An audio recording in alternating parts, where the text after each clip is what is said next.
আসসালামু আলাইকুম। আপনাদের সবাইকে স্বাগতম জানাচ্ছি বিবিসি বাংলার আন্তর্জাতিক সংবাদে। আপনাদের সঙ্গে আছি আমি রিম। প্রথমে সংবাদ শিরোনাম। চীন সফরে যাচ্ছেন ইরানের পররাষ্ট্রমন্ত্রী। ইরান না যুক্তরাষ্ট্র? হরমুজ প্রণালীর আসল কার্ড কার হাতে? মরক্কোয় যৌথ মহড়ায় গিয়ে 2 মার্কিন সেনা নিখোঁজ। আমিরাতের পেট্রোলিয়াম স্থাপনায় ইরানের ড্রোন হামলা। দর্শক, এতক্ষণ শুনছিলেন সংবাদ শিরোনাম। এখন বিস্তারিত। আপনি যদি ইহুদিদের ধ্বংস চান, তাহলে ভিডিওতে লাইক করে চ্যানেলটি অবশ্যই সাবস্ক্রাইব করে আমাদের পাশে থাকবেন। এখন বিস্তারিত। চীন সফরে যাচ্ছেন ইরানের পররাষ্ট্রমন্ত্রী। ইরানের পররাষ্ট্রমন্ত্রী আব্বাস আরাকচি আজ মঙ্গলবার 5 মে বেইজিংয়ের উদ্দেশ্যে তেহরান ত্যাগ করছেন। চীনের পররাষ্ট্রমন্ত্রী ওয়াং ইর আমন্ত্রণে এই সফরে তিনি দ্বিপাক্ষিক সম্পর্ক, আঞ্চলিক নিরাপত্তা এবং চলমান আন্তর্জাতিক পরিস্থিতি নিয়ে উচ্চ পর্যায়ের বৈঠকে মিলিত হবেন। ইরানের পররাষ্ট্র মন্ত্রণালয় এক সংক্ষিপ্ত বিবৃতিতে জানিয়েছে, দুই দেশের পারস্পরিক স্বার্থ সংশ্লিষ্ট বিষয়গুলোর পাশাপাশি মধ্যপ্রাচ্যের অস্থিতিশীল পরিস্থিতি নিরসনে বেইজিংয়ের ভূমিকা নিয়ে বিস্তারিত আলোচনা হবে। মূলত গত 28 ফেব্রুয়ারি ইসরায়েল ও যুক্তরাষ্ট্রের সম্মিলিতভাবে ইরানের ওপর যুদ্ধ চাপিয়ে দেওয়ার পর থেকে এ অঞ্চলে যে ভয়াবহ সংঘাত শুরু হয়েছে তা নিরসনে দীর্ঘদিনের অচলাবস্থা কাটানোই এই সফরের প্রধান লক্ষ্য।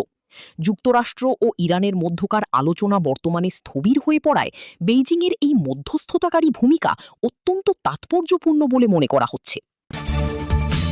ইরান না যুক্তরাষ্ট্র? হরমুজ প্রণালীর আসল কার্ড কার হাতে?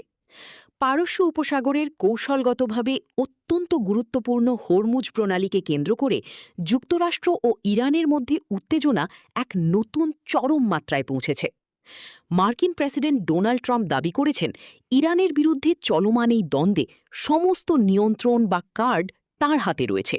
অন্যদিকে ইরান এই দাবিকে উপহাস করে সতর্কবার্তা দিয়েছে যে এই জলপথের নিরাপত্তা সম্পূর্ণভাবে তাদের সশস্ত্র বাহিনীর নিয়ন্ত্রণে।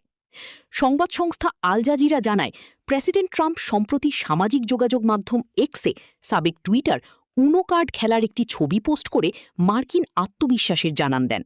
এর পরপরই তিনি প্রজেক্ট ফ্রিডম নামে একটি অভিযানের ঘোষণা করেন, যার লক্ষ্য হল হরমুজ প্রণালীতে আটকে পড়া বাণিজ্যিক জাহাজগুলোকে মার্কিন সামরিক পাহারায় নিরাপদ পথ করে দেওয়া। উল্লেখ্য, গত 2 মাস ধরে ইরান এই জলপথটি কার্যত অবরুদ্ধ করে রেখেছে, যার ফলে বিশ্ববাজারে জ্বালানি তেলের দাম আকাশচুম্বী হয়েছে এবং যুক্তরাষ্ট্রে পেট্রোলের দাম গ্যালন প্রতি $4.30 পৌঁছেছে। ট্রাম্পের এই কার্ড বিষয়ক বার্তার জবাবে তেহরানও পাল্টা প্রতিক্রিয়া দেখিয়েছে। হায়দ্রাবাদে অবস্থিত ইরানি কনসুলেট উনো খেলার নিয়ম মনে করিয়ে দিয়ে ব্যঙ্গাত্মক পোস্ট করেছে, যার হাতে সব কার্ড থাকে সে আসলে হারছে। পাশাপাশি ইরানের Islamic revolutionary guard corps IRGC Hormuz প্রণালীর একটি নতুন মানচিত্র প্রকাশ করেছে এবং হুঁশিয়ারি দিয়েছে যে তাদের অনুমতি বা সমন্বয় ছাড়া কোনো জাহাজ চলাচলের চেষ্টা করলে সেটিকে শক্তি প্রয়োগ করে থামিয়ে দেওয়া হবে। মরক্কোয় যৌথ মহড়ায় গিয়ে 2 মার্কিন সেনা নিখোঁজ। মরক্কোর দক্ষিণাঞ্চলীয় শহর তানতানের কাছে আফ্রিকান লায়ন নামক বহুজাতিক সামরিক মহড়ায় অংশ নেওয়ার সময় 2 মার্কিন সেনা সদস্য নিখোঁজ হয়েছেন। রোববার 3 মে যুক্তরাষ্ট্রের আফ্রিকা কমান্ড আফ্রিকম এবং মরক্কোর রয়্যাল আর্মড ফোর্সেস যৌথভাবে এ তথ্য নিশ্চিত করেছে। উভয় দেশের সামরিক বাহিনীর পৃথক বিবৃতিতে জানানো হয়েছে, নিখোঁজ সেনা সদস্যদের সন্ধানে মরক্কো ও যুক্তরাষ্ট্রের পাশাপাশি অন্যান্য সহযোগী দেশগুলো সমন্বিত অনুসন্ধান ও উদ্ধার অভিযান শুরু করেছে। এই অভিযানে পদাতিক বাহিনীর পাশাপাশি আকাশ ও নৌবাহিনীর বিশেষ সরঞ্জাম মোতায়েন করা হয়েছে। ক্যাপড্রা ট্রেনিং সাইটের কাছে এক দুর্গম পাহাড়ি এলাকায় তারা নিখোঁজ হন। মরক্কোর সেনাবাহিনী জানিয়েছে, ওই 2 সেনা সদস্য পাহাড়ের একটি খাঁজের কাছ থেকে নিখোঁজ হয়েছেন।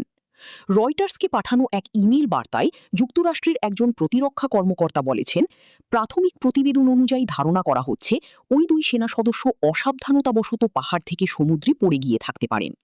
আমি নিশ্চিত করতে পারি যে এই ঘটনার সঙ্গে সন্ত্রাসবাদের কোনো যোগসূত্র নেই।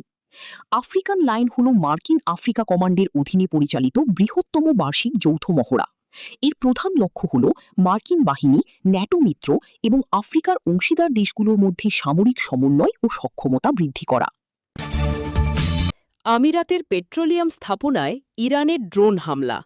সংযুক্ত আরব আমিরাতের আকাশসীমা লক্ষ্য করে ইরান থেকে ধেয়ে আসা একাধিক ক্ষেপণাস্ত্র এবং ড্রোন হামলার ঘটনা ঘটেছে। সোমবার ৪ মে বিকেলের দিকে দেশটির প্রতিরক্ষা মন্ত্রণালয় এক বিবৃতিতে জানায়, তাদের বিমান প্রতিরক্ষা ব্যবস্থা ইরান থেকে আসা ব্যালিস্টিক ক্ষেপণাস্ত্র, ক্রুজ ক্ষেপণাস্ত্র এবং ড্রোনগুলো রুখে দিতে সক্রিয়ভাবে কাজ করছে। এই হামলার ফলে দেশটির ফুজাইরাহা আমিরাতে একটি তেলের স্থাপনায় অগ্নিকাণ্ডের ঘটনা ঘটেছে। ফুজাইরাহা মিডিয়া অফিস থেকে জানানো হয়েছে, ইরানের একটি ড্রোন আঘাত হানার পর সেখানে আগুনের সূত্রপাত হয়। পরিস্থিতি নিয়ন্ত্রণে আনতে এবং আগুন নেভাতে দ্রুত সিভিল ডিফেন্স বা ফায়ার সার্ভিসের দল মোতায়েন করা হয়েছে।